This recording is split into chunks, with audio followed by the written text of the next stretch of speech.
Next, we're going to take a look at the back of the foot, the ankle area, and the heel, and we're going to go ahead and move slowly up to the root joint.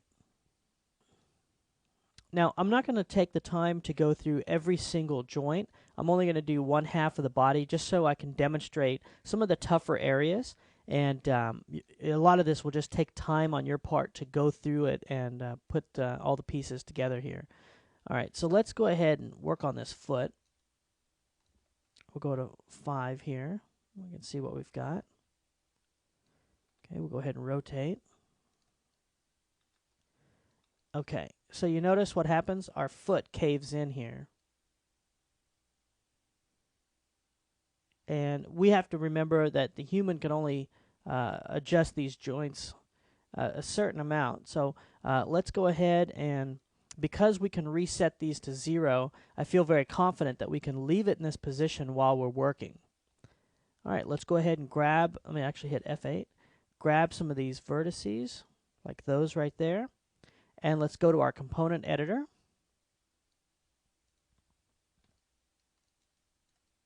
And the reason I left this up was so I can tweak these numbers and see what's going on here. So this is going to be the left ankle is what I want to work with.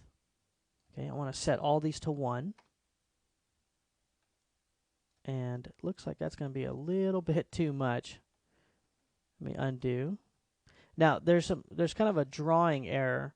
A lot of times, even though I undid, it will show the value of 1. So you can just click on one of these tabs, click back, and it will be reset. It'll show you the current values. All right, so setting it to 1 put too much influence, right? And it shot all those points back to the end. And we want a little bit of compression going on.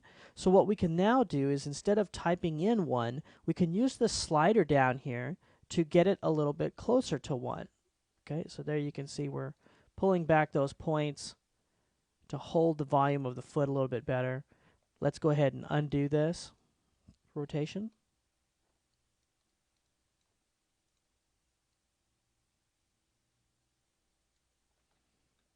Okay, let's see. It's still a little bit much. Actually, F8.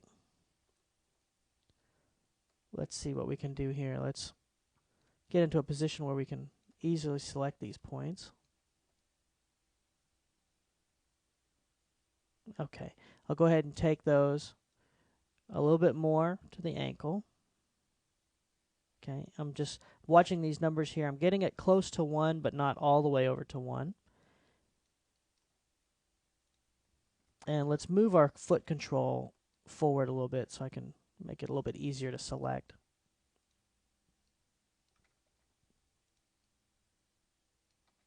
Nice. Okay, I still see, and this is a big experimentation process. You're going to want to go in and experiment with these values quite a bit. Okay, I still think we should take all those to 1. All right, let's just see what happens. Okay, all those are set to 1.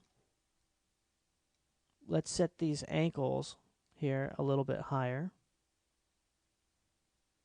Okay, and we're almost going to get those nearly to 1. Okay, let's see what happens now when I rotate.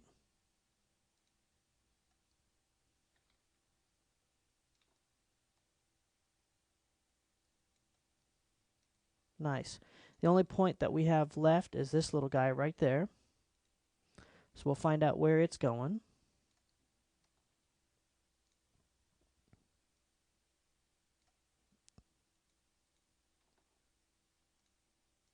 So if I set that to 1, it's a little bit too much. Okay, let's see. Again, I undid, but it still says 1. Let's take this back to the knee a little bit. Okay, I'll go ahead and increase this a little bit. And for some reason, this thing is snapping all the way to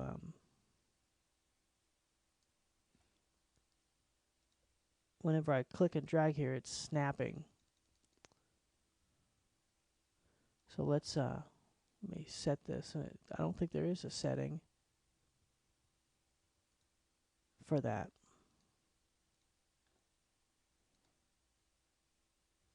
Okay, let me lower this down a little bit to maybe 0.8.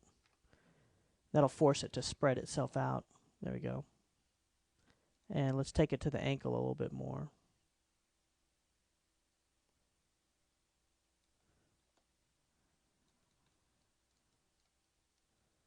Okay, we're getting there. Let's close this up. All right, let's rotate this ankle joint here.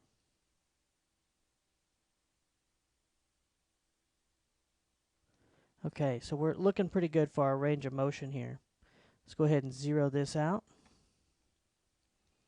Okay, and now we can move both the left and the right foot at the same time, and I can show you the difference here.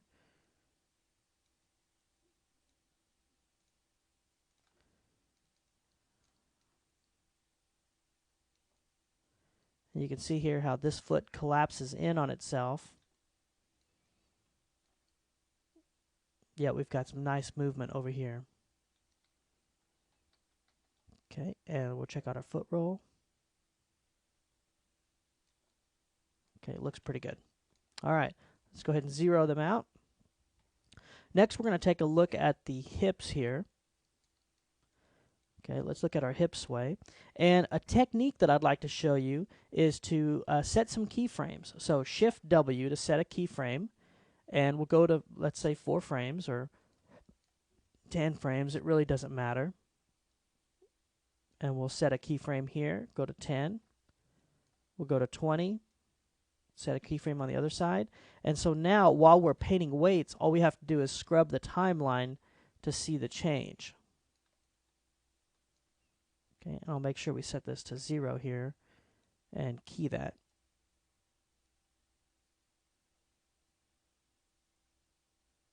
Okay, so what do we want to do here? Well, you notice we're getting some pretty horrific weights here, and that's because all of these points here in the center area are going to the root. So let's hit F8, and we're going to jump over to the front view here. And let's take a look at adjusting these. So let's take all these points right here, the ones that are around this root joint, like that. And we're going to go to our component editor, and let's go find the root. There it is.